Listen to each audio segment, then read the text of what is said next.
Right. Okay. Question: will you work hard at improving your customer service response times? Yeah, we definitely put a large value on responding to any tickets that we get. We obviously will prioritize the tickets based on if it's somebody's being threatened in the game, or if it's an issue of a major bug. One thing that some people might notice we don't respond to immediately is issues involving cheating, which we sometimes have to take a little bit extra time to investigate thoroughly. Unfortunately, this is just the way it has to be to ensure that we're doing the investigation properly. Sandra is actually leading the charge on doing the investigations, and if she was speaking today, she would say how much work it actually is to do right. We do want to be more active on the forums. It's kind of a juggling act between development and participating in the forums and other tasks. So that's definitely something we want to do. We do participate. Essentially, we do work late nights and weekends already. So it's just a matter of prioritizing our time. And Rose comprehensive plan for improving PR. Let's see, player relations. I guess that was already mentioned. We want to do more of these type of summits so that we do hear directly from you guys and answer your questions and be involved as much as possible. Okay, I wonder if Greg is back or not. Let's see.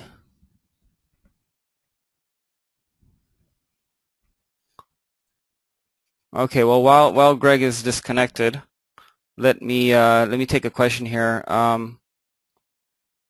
Rob, you ask, you ever going to address the absolutely stupid terms of use change? Let me actually put you on. And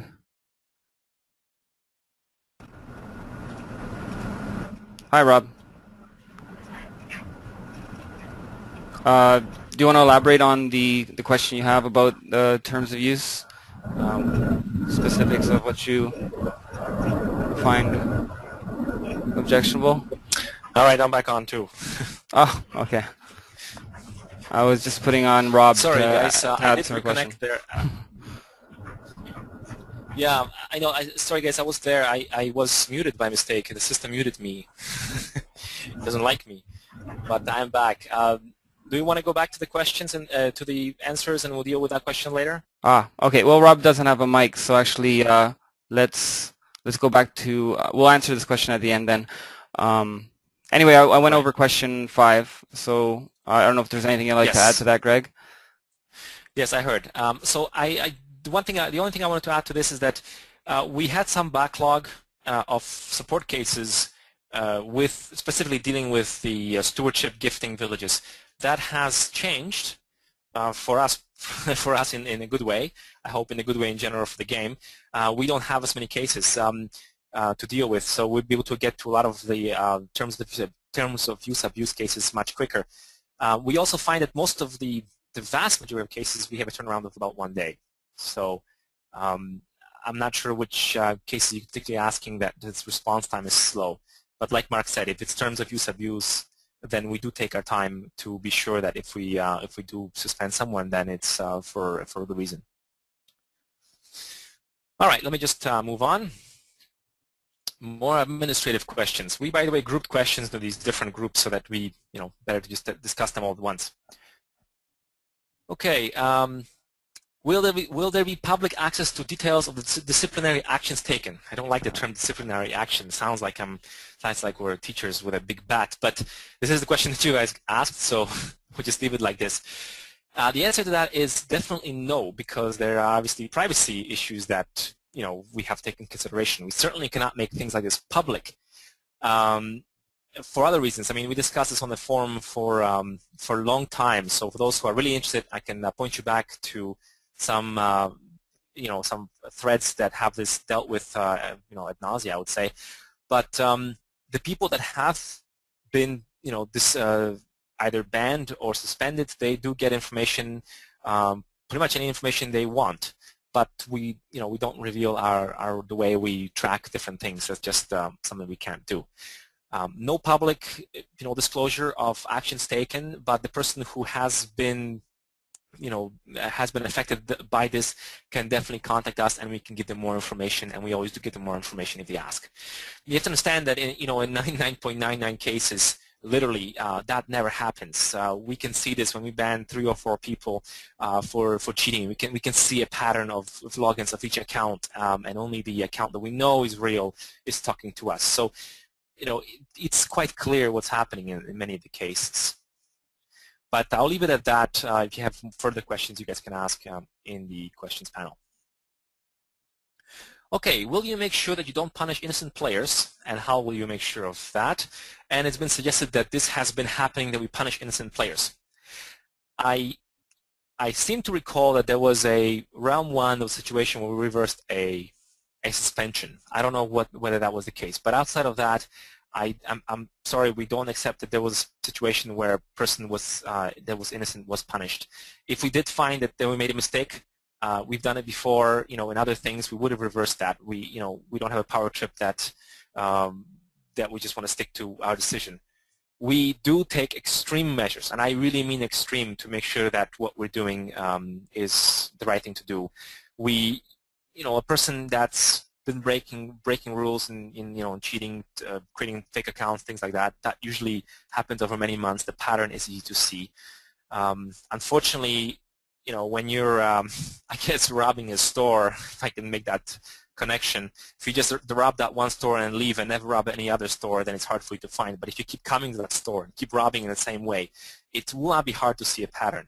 And that's unfortunately with some people that have resorted to cheating, that's the situation. They follow the same pattern, they do it over a long period of time, and it's quite clear what's happening. So, this is how we make sure of that. We have automated reports that are being generated for us. Things are being tracked, in an automated way, but we never ever take any action, like even a suspension, in an automatic way. It's always looked at least by 2 people. The reports are reviewed by 2 people. It's very time-consuming, very taxing in general, because it's hard work, but that's what's necessary. And this is what the lengths that we go to make sure that we are doing the right thing, that we don't punish innocent people. All right, so moving on. Will there be stronger enforcement of terms of use and better policing? We've left that question there. We're not quite sure what this meant by this question. Stronger enforcement. We feel that the way we're enforcing is proper. We don't think that we're enforcing it in some cases too strongly or not strongly. Better policing. If you're perhaps wondering that we haven't dealt with some of the stewardship abuse cases because we had a backlog, then yes, that will improve because we have fewer cases now, and which I try to do so. So if someone, whoever asked that question, can elaborate on that, please ask the question, and we'll deal with it at the end of the session. Every time you do a terms of use change, it is only announced here as in the forum. How are you going to let more casual players know? We haven't done actually a lot of terms of use changes. We've only done probably not even a handful, in the last 2 or 3 years. And the way we decide how we do this is simply if it's something that really affects all the players in a negative way, as in that they break a rule, they get banned, then we obviously let all the players know. If it's something that you get a warning for, then we usually don't go to the step of making sure everybody knows, because they will get a warning and there's no consequences for the warning. Very often we find, and we can track this in links, that if we do post something in our what we call GNI, Game News and Information panel there, that we find that few people read this, especially terms of use. We know the click-through ratio is very small. So most people know what they're doing. They know how to play by the rules. Most people know that insulting and calling somebody this and that is not the right thing to do. Most people know that creating multiple accounts is not the right thing to do. So most people don't bother, reading terms of use, and very few, fortunately I have to say, very few, break them. So we find that making an announcement on the forum is usually sufficient, unless, again, something critical, then we would announce it in the game. You probably are referring to the recent change about the connection sharing. We'll deal with that later on. Again, this change is one that we would offer always a warning before, so it's not really critical that we let everybody know in the game, especially that it affects so few people, so few players. Can the game's numerous spelling and grammar errors be cleaned up? The answer is definitely no. The reason why is because I'm doing it, and I'm not good at spelling and grammar, as many of you know. All right, so I'm sure there's some laughs going on there. I'm of course joking. Yes, of course we definitely want to clean this up. But like with the other things, we try to schedule all of our tasks, biggest bang for the buck kind of thing. And if we can put all the spelling grammar errors together and give it to a junior programmer to fix, all the better. That's why some of these things do hang around for a while. So that's the answer. Yes, they will be fixed eventually. What happened to the ROE and ROE Prime idea for splitting casual and hardcore versions of the game? Good question. Difficult answer. And not sure if there's an easy way of answering quickly, but I'll try. The big reason for separating ROE and ROE Prime into two games was the what we call VP and non-VP realm, basically a realm with the spells and one without the spells. Unfortunately, both of the realms and both of the gameplays, although they are different and they appeal to different kind of a player, they're both quite hardcore. They're both quite competitive. So, it's not clear there's a big distinction of casual versus hardcore there. And quite a bit of the features that we wanted to put into different games, after talking to you guys probably just didn't know it was particularly for this, but when we asked you a question about here and this feature, we found that it wasn't quite clear, the vision wasn't quite clear there, and we decided not to make that split right now. In fact, we're bringing in some more features such as research into new realms, testing them, seeing how they're how they are perceived by players, and once we see that there's a clear case for two games, then we will make that separation. For now, we're going to be going with two realms, one with spells, one without spells, so you can choose the game you like to play. I'm not sure if I answered that question to your satisfaction, but that's as far as I want to go. If you have more questions, you can ask that in the questions panel. All right, moving on to some stewardship-related questions. Comment is address issues by hard coding rules. We would love to do that, and we try to do that as much as possible. However, some rules are extremely hard to hard code, and in some cases it will increase, if I can say lag, in the term that I guess we're all using on the forum. It will make certain pages load longer because we're trying to enforce those rules. So we very much hesitate to put those in. We will be doing that. However, we want to continue our discussion about stewardship. We want to continue, perhaps consider changing some of those rules. So until we do that, and I'll discuss that in a moment more, until we figure out, what are the real rules we want to have, we're not going to be hard coding anything more than we have right now. Next question, has been suggested that we update the terms of use with links to all known situations, discussions, I guess all examples of breaking terms of use. Example given by us, and each rule having corresponding forum section. If there are particular terms of use that are not understood, we have tried to explain them, I believe, on the forum and other places, and I definitely think it's a good idea to put links to that from terms of use, and I think that's something that we should do, and I'll make a note of that. Okay, just so that we don't forget this and lose track of this. I think it's a very good idea.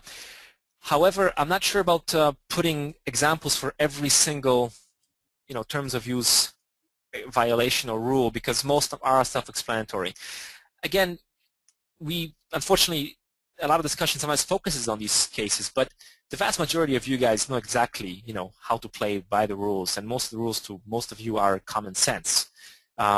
I'm sure there's exceptions to a couple of rules, but most are perfectly understandable, and all of you understand, how to why they're there and how to what are the examples of breaking them.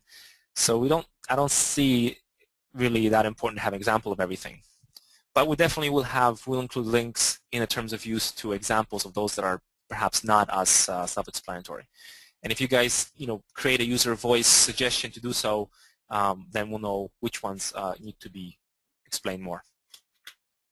Hope that's sufficient to answer that question. I'm not sure. Again, you can ask a little bit later.